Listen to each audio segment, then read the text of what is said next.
Welcome to the Soul Archaeology podcast, a space for connection, resonance, witnessing, and learning. Together we'll harvest medicine from the spiral of life, sharing conversations with other embodied humans who have navigated their own initiations and found alignment with their true soul essence.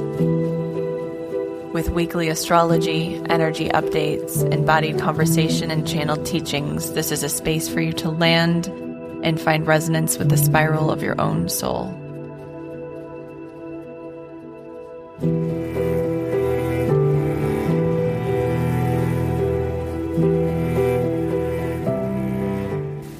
Hello, and welcome back to Soul Archaeology.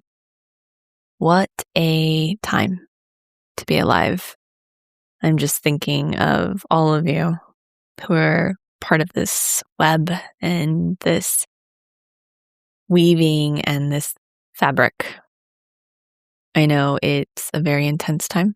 I know so many of us are feeling such massive waves and really doing our best to move through this in a way that feels conscious and attuned and regulated. And it's a lot.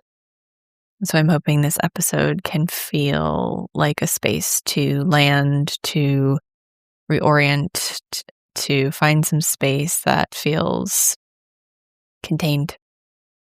I think when we are in times of great upheaval and change, having practices that orient us are everything. And you know this because if you've been here for a while, I talk about this in every single episode because I truly believe that when things get more chaotic, we have to simplify and return to the basics and return to what's true and simple and right and real for us. And so it might feel like the world is spinning out. It might feel like everything is out of your control, or there's just too much grief, too much anger, too much uncertainty. And I just keep returning to the Zen proverb, chop wood, carry water. And that is from the 8th century. So sometimes it can feel like we are in such an unprecedented space in space and time. And that's really true. I think so much of what we're moving through is unprecedented and so much of it isn't. And so I think astrology can be comforting in a lot of ways because we get to see that there are cycles and there's a spiral. And then although it might feel like everything's falling apart or everything's imploding, everything's out of our control, there's so much that we can do. And there's so much that has happened before, maybe not in this exact way, but there are general themes that we're returning to time and time again in this lived experience. And the simple act of chopping wood and carrying water brings us back to what's essential, what's real, what's tangible, what we can control. What we can control are our practices, our rituals, what we're devoted to, what we consume, what we choose, and how we interact with all of this. So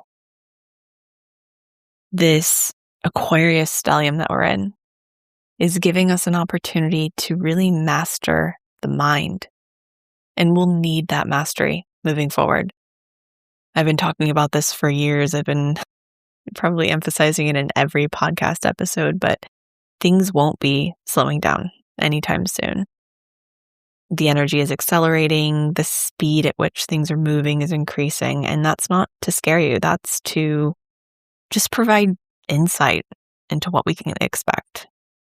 I'm seeing a lot of people spreading a lot of fear, quite literally spreading fear in that they're reposting and resharing awful, deeply confronting and violent videos and anger, rage. And it's not to say that that shouldn't exist, that those videos aren't important, or that anger and rage is misplaced, because it's not, in my opinion. But that's just simply not how I practice. And I'm not going to be going into any details about what's happening or my opinions or my beliefs around what's happening, because I think it deters from the astrological information. And I really want this space to be a space of neutrality where anyone can come and digest the information and then pull from their own truth channel, whether or not it resonates or doesn't, whether or not they want to interpret it or carry it with them in a new way. This is not bait astrology. I'm not here to hook you. I'm here to provide a space of regulation and landing, a space of sovereignty where you can really choose how you want to interact with this material. So I just want to preface this episode with that. We have a big week. And I know I said that last week. I know I've said that a lot, but we're in these times. We're in these times of accelerated change and evolution. And I know so many of you are going through such powerful transformation and upheaval and death and rebirth in your own personal lives. And so that's being reflected externally too. The collective is going through its own cycles of death and rebirth. And although a lot of these points that we're talking about, these different transits have happened before throughout space and time, there are some that are actually unprecedented, or we haven't been able to find recorded material connected to these specific transits. And so it's important now that we get super, super clear around what we're choosing, what we're consuming. There is a massive, massive psychological war happening, psychological, spiritual war. I'm not saying that to create this big fear response. I'm saying that to empower all of us so that we can really understand why things are happening in the way that they are. We have big waves of fear, chaos, catastrophe, COVID, 9/11, elections, mass shootings, school shootings, environmental disasters, fires, hurricanes, assassinations. All of these big, massive events that create chaos and create fear and sort of spike the charge in the climate. And then we have waves of integration, and they're getting smaller and smaller as we move through time. So closer to the early 2000s, those waves were much bigger. We had more time to integrate the chaos, the destruction, the fear. But since 2012, the energy's been speeding up so much. The evolutionary speed is increasing. So we just have less time to integrate, which means we really, really have to train. We have to focus on the nervous system and our subconscious. And both of those are dependent upon our practices and what we choose each and every day. We really have to remember that our minds and our nervous systems create our reality, and they're programmable.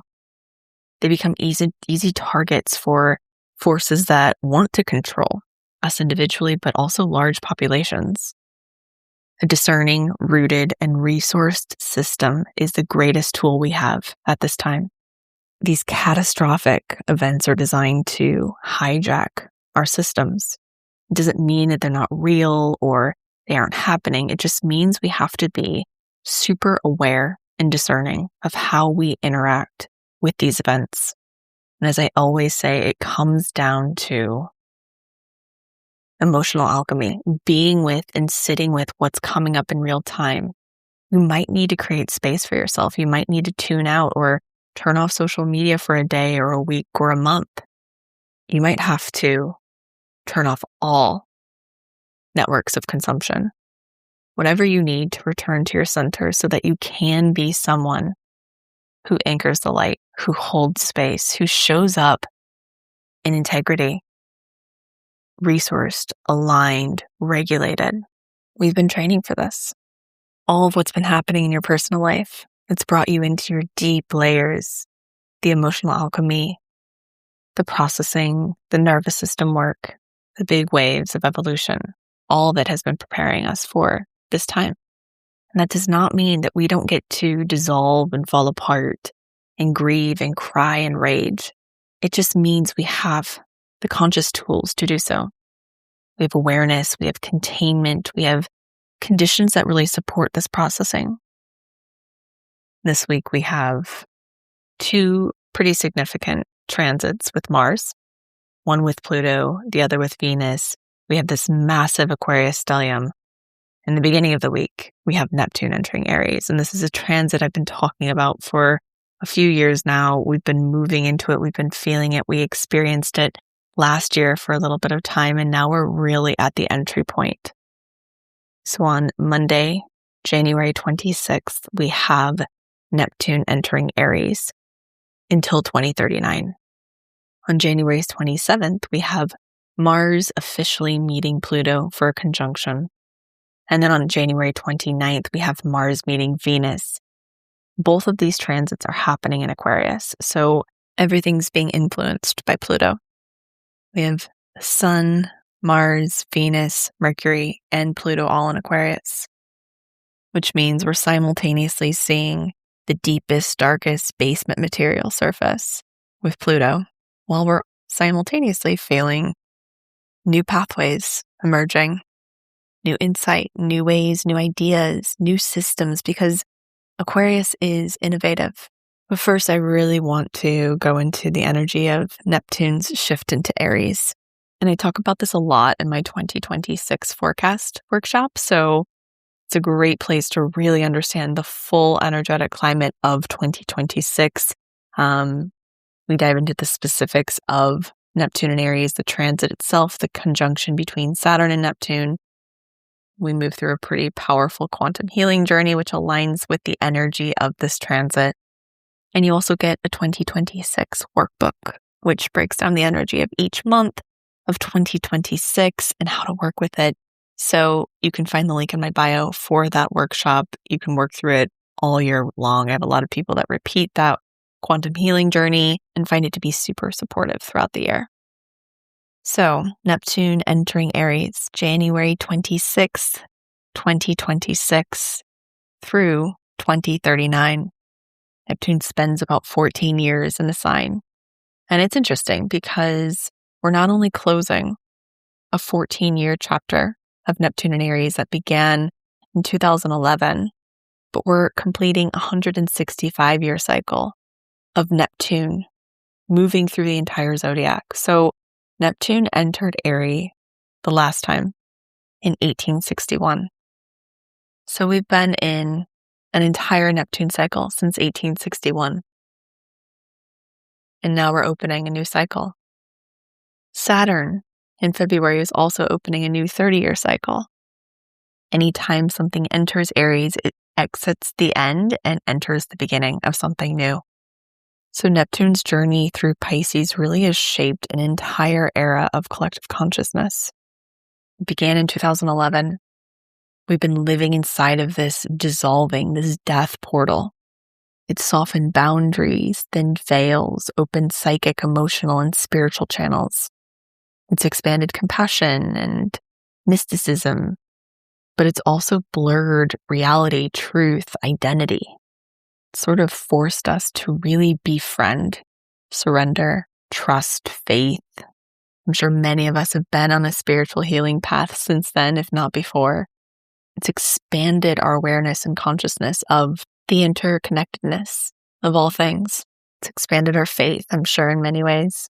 I think when we go through these really dark ages where there's so much uncertainty, there's so much death, there's so much fear, we often experience a rebirth of faith. And that's been Neptune and Pisces. But it's been people really exploring what faith is to them. What is God? What is source? What is creator? There have been a lot of blurred lines and illusion, quite frankly.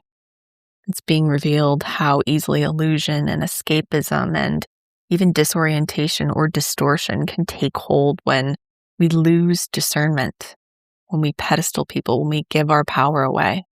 It's been the era of the guru, of the spiritual leader, of the prophet. It's not necessarily been a clarifying time, but more of an exploratory time.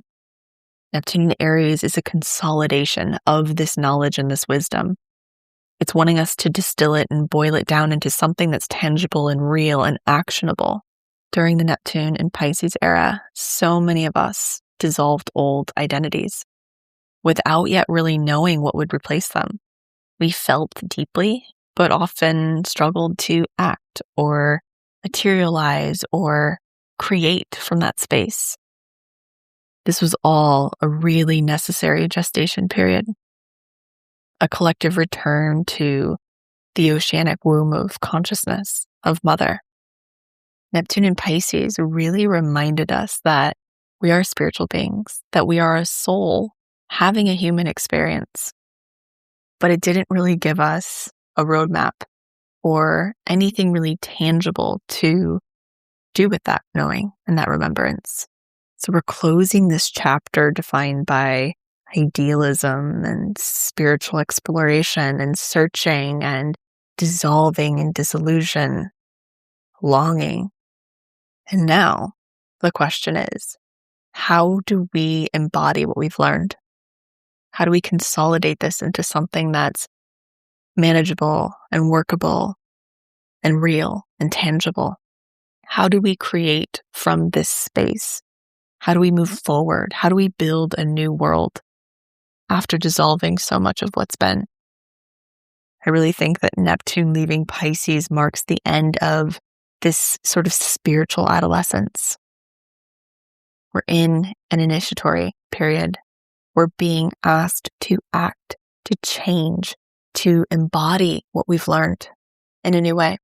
And it's important to note that action wasn't really required before. I think so many of us have been feeling this, especially over the last 5 years, that there's this sense of waiting or anticipating or remaining patient. And the ignition is turning on in 2026 through really 2032 at least.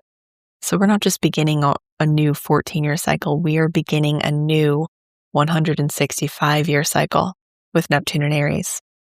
And I want to mention that during the last Neptune in Aries transit, 1861 to 1875, there were some pretty significant events that occurred. The most obvious would be the American Civil War, the beginning of the end of slavery as we knew it in the 19th century. There have been many forms of slavery since really the beginning of time, but the significant ending of slavery in the way that it existed in the 1800s in America began during this Neptune transit through Aries. There's also this centralization of power. There was this breakdown of cohesion and cohesiveness with the Civil War in America, and eventually this movement towards more centralized power with industrialization, the railroads that began during this time, connecting all parts of North America and simultaneously further destroying any cohesiveness that the native populations had during that time, the indigenous North Americans, and moving towards this more controlled way of putting people in reservations and designating where they could live. During this time, there was also the birth of communism, which is wild, and also a move towards more nationalism. And so it's kind of wild when we think about the mirroring of what's happening in our current reality with what was happening 165 years ago. It's also important to remember we're still in the Pluto return of the United States and of France. We're kind of past the point of dissolution of and formation of a new country in the US, but we're still in the beginning stages of the US's Pluto return. We're at the beginning of France's Pluto return as well.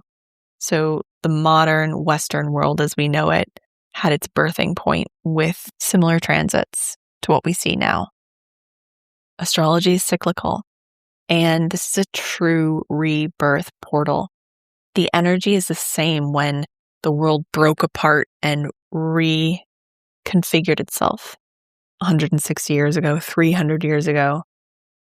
Just like everything on this planet, life expands and contracts. And we're experiencing a dissolving, a contraction, a rebirth all at the same time. Our healing and evolution is cyclical. We go around and around the same spirals, but deeper layers each time. So this is familiar, but different territory. Our ancestors can feel it. Our DNA can feel it because we've been here before. But there are also so many new, unprecedented pieces and parts, one being AI. And these edges are really kicking out material around survival and deep primal fear of the unknown. So we've very much been in this death portal where the old world has been dissolving, with Neptune and Aries. We've been expanding past our walls and edges of consciousness, of thought, of ideas, of belief. And now it feels that there's something that wants to be shaped and formed and initiated. There's some sort of consolidation that wants to occur on the other side of all of this expansion, all of this dissolving, all of this uncertainty. And when we look back, every 165 years, a new Neptunian cycle begins. And all the times that Neptune was in Aries, we see similar repeating themes: spiritual reform, ideological polarization, which we're seeing so much of right now, leadership and power being contested, and really rapid shifts in how reality gets organized. So the really major themes of this specific Neptune and Aries transit relate to how and where we respond from. Intuitively aligned action. Also dissolving false identities, prophets, conditioning, any pedestaling. We're seeing so much of that happen right now. Anyone you're giving your power away to, there's going to be some sort of de-pedestaling that occurs. And it's so, so important. If you're following a teacher, a guide, a spiritual leader, a politician, a celebrity who spreads messaging of dependency, disempowerment, or fear, they're likely no longer a teacher or a guide or a leader. True teachers and guides always lead you back to yourself. And this is going to be such a huge theme for the next few years. So we're looking at movement and change and initiation, actually materializing and acting on what we've been pondering, been thinking about, been working with. This really marks the end of spiritual drifting and bypassing and the beginning of spiritual embodiment, true, real embodiment and courage. Action will drive. Many of us have been on a path of dissolving the ego with this Neptune and Pisces transit. And Neptune and Aries will ask, where do we act from, if not the ego? How can we align with the higher heart and move from that space, lead from that space, act and choose from that space? Faith is no longer abstract. It becomes directional, instinctual, embodied. We move and create from an embodied place. This era will also be about moving from intuition rather than external validation. We're reorienting to our inner power, our inner truth channel. We've learned we can't necessarily trust what's being fed to us. Even if it's well-intended, there's almost always a bias applied. So it doesn't mean we have to throw out all of it. It just means we have to really fine-tune our own truth channel so that anything that passes through our own strong discernment. This transit shows us that we're not here to escape the world, to escape the body, but to activate it through conscious participation. Where are we creating from? What are we choosing? What are we devoted to? That's where our reality is created from. And we've talked about this sort of consolidation, this rebirth, this activation or ignition that's occurred in past Neptune and Aries timelines. And major themes have been spiritual reform, spiritual authority being challenged. The Roman Catholic Church was challenged so many times in these different Neptune and Aries transits. There's a reckoning with spiritual authority that occurs during these timelines. So we might see that. We might see different churches, different rises in faith and religion that not only are rebirthed during this time, but are contested as well. They might have to go through a death phase and a rebirth phase in order for there to be a purification of these different religions and spiritual systems. There's also this repeating pattern of splitting into camps. So every 165 years, we kind of see this rebirth with spirituality and idealism. We also see a lot of centralization of power during these time periods throughout history. We'll see the rise of one ruler energy, the consolidation of authority, whether it's kings, popes, emperors, dynasties, any centralized systems. Then we'll see this pushback, reforms, fractures. The Civil War in America is a great example of that. And we're even feeling and sensing that here in the US and many different countries. There's this sort of push for centralization of power, a global power, and also this pushback. Other countries, and even parts of the US within themselves are pushing back on this centralization. And we are having to get deep into our savior complexes and our desires to be saved, victim consciousness, and martyrdom. It's asking for us to truly mature how we relate to power. That's what Pluto and Aquarius is helping us do too. Do we need that centralization, or can we create some systems that actually support many people in many different ways? Does one central power actually serve the greater good? And why do we want that? Why are we called to that as a human species? We've also seen a rise throughout these timelines of new world orders, new empires rising, a lot of major shifts in the geopolitical hierarchy. The map of influence is changing. Also, innovations really correlate with this timeline. Technological and media innovations, how people communicate, what people believe, and how they believe what they believe. So many new thoughts and ideas and belief systems that emerge. How information travels, how society organizes, newspapers, military, tech, communications. Quite literally, new realities are created through these new communication systems and these technological advancements. And so much of that is happening with Uranus and Gemini as well. So these two are kind of working together in that way. The other thing to note during this time with Neptune and Aries, Neptune really dissolves boundaries. It also correlates to escapism and even addiction and substance abuse. And Aries can be risky. So I think we will see a rise in substance use. We'll see a rise in risky behavior. We'll see a rise in this belief that we can move quickly without proper containment. So in order to expand and grow in the ways that Neptune and Aries is asking, we need the right containment. We need to build the inner structure that's strong enough to hold the future, to hold this rapid, fast change. It's important to note that we're moving into an era where all the outer planets are in air and fire. So we're moving from this yin, earth and water, to this yang, fire and air. This is where we dissolve the savior myth and become mature participants. This is where we learn to save ourselves. And Pluto and Aquarius is teaching this as well. How do we save ourselves as a people? How do we organize? Not through traditional hierarchy, but a new way, a new pathway, new systems. Are we dissolving like Neptune and Pisces? Are we crumbling under the weight? Are we getting lost in escapism or dopamine addiction? Are we being hijacked by our emotions and by this psychological operation that's occurring? Or are we choosing to be conscious warriors, to be full participants in reality, pulling from all of the wisdom that we've gained through this journey? It doesn't mean we're not spiritual beings. It means that we are embodied spiritual warriors. And I think Neptune and Aries is going to help us consolidate what we've learned into something that has shape and form and something we can act on and really work with, something that's tactile and malleable. And I do think this time will likely bring clarity. If there's an area of your life where you've been feeling really unclear or foggy or uncertain, wherever Pisces has been, perhaps in your chart, wherever that house is, whatever's aspecting it, that's likely where you will gain an injection of clarity in your life this year.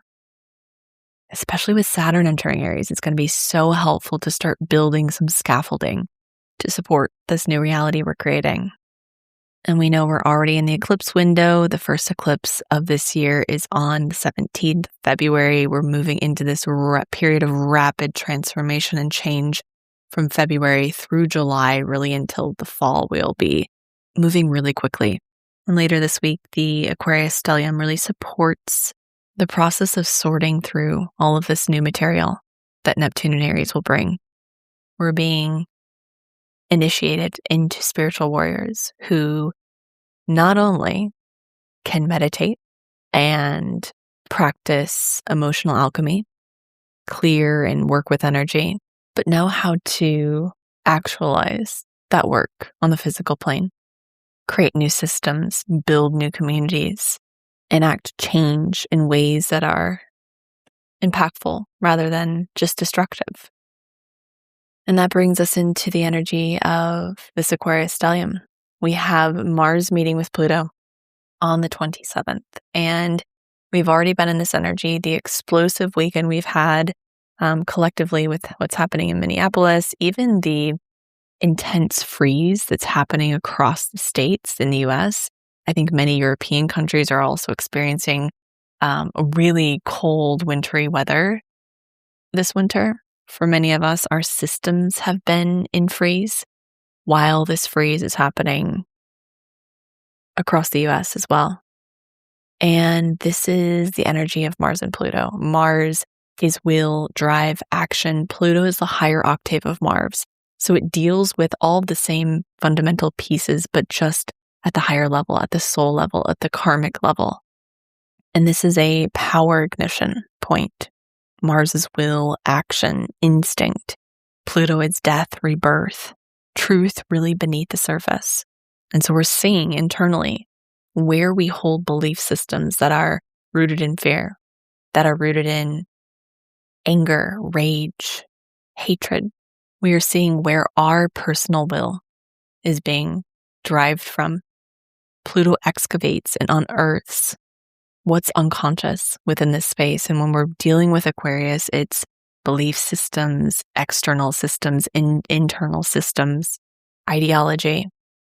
With this energy, we're going to see a confrontation with power dynamics, the death of outdated ways of acting.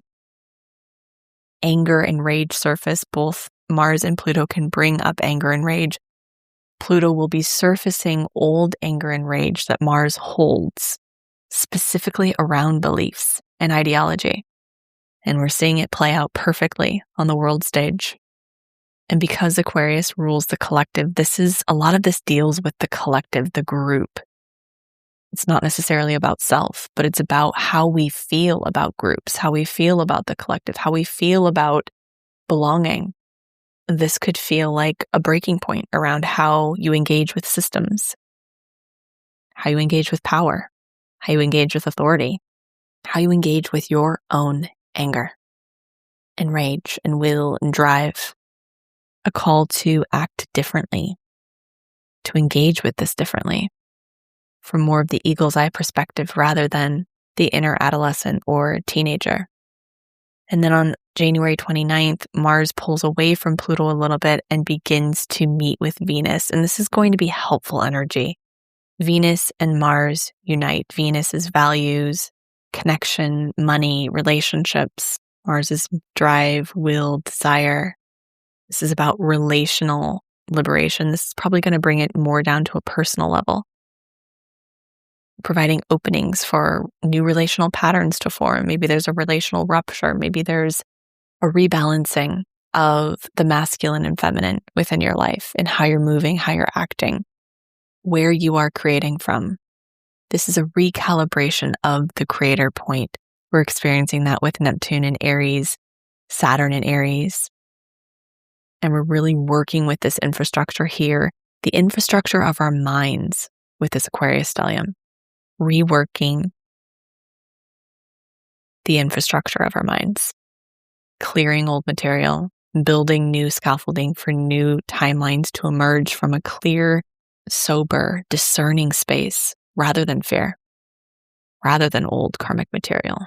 And it's important to mention that Aquarius is fixed air. So it's really important that we utilize this time to note where we have fixed ideology, where we are afraid to think outside of our walls of familiarity and comfort, where we're afraid to let our minds change. In order for expansion to occur, change has to happen. Changing your mind is not a sign of weakness. It's a sign of strength and adaptability and resilience. We need more of this. We need more people being able to admit that they're wrong or that they have changed their minds. We need adaptability. We need open-mindedness like never before. And so let this Aquarius stellium open up some of the walls and chambers of your ideology, of your beliefs. Notice where you're fixed, where you're unmoving, where you're unwilling to see the other side. This is what will change the world. We birth a new world through an open mind, through open hearts, and through anchored, resourced systems.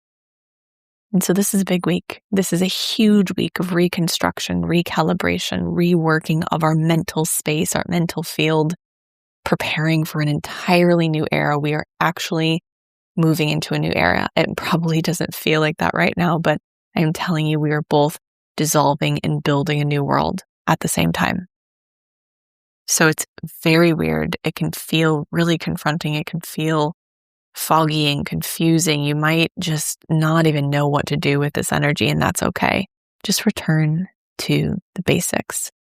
Care for your space, care for your body, your temple, care for your practices and rituals, care for your loved ones. But first, you have to care for your own internal space. You have to put your own oxygen mask on. And it doesn't have to be elaborate or big, or you don't have to totally overhaul your daily practices. But we learned this in Capricorn season, that tending the flame can be simple, but so impactful. So the card that I pulled today for the Soul Archaeology community is the Thunderbolt card, and it's all about dispelling ignorance. It says, weapon of the sky, Thunderbolt is the conductor of consequence. Full-throated and unswerving, this electric iconoclast reigns with force, leveling resistance and dispelling ignorance. Though he seems destructive, his temper plays a part in the evolution of much of Earth's life forms. He has equal power to annihilate and bestow life. The moment he hits is an instant of synthesis, disrupting tightly held notions and lighting the way for new truths to emerge. Thunderbolt does not hold back his fervent proclamations, telling you that the difficulty is not in the issue itself, but rather in how you currently choose to see things. Ignorance is at the root of all suffering and arises from misperception about the nature of existence. This noxious obstacle to freedom can be overcome with just a little effort once you cease clinging to the limiting and damaging ideas. Call upon Thunderbolt to grace your perceptions with his sonic shockwave. Ask him to transform your perspective into a freshly seen, world-turned, mind-blown experience that elevates all of your relationships. When it's balanced, you feel illumined, open-minded, and content. When it's imbalanced, you might be suffering through misperception, craving, or aversiveness. To bring into balance, question the indoctrinations that caused your suffering. And this card cannot be more accurate.